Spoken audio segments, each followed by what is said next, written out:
Norton Dominator. Spent all day yesterday rewiring this. Come and have a look. Tidied all this up.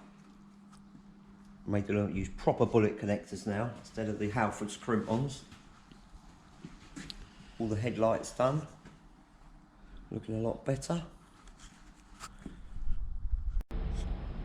Right, let's try the lights out.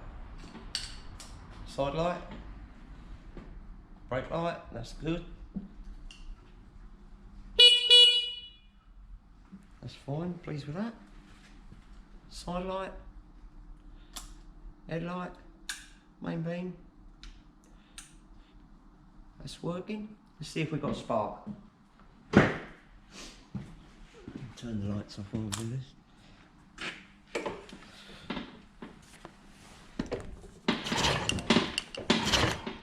Oh, turn the ignition on.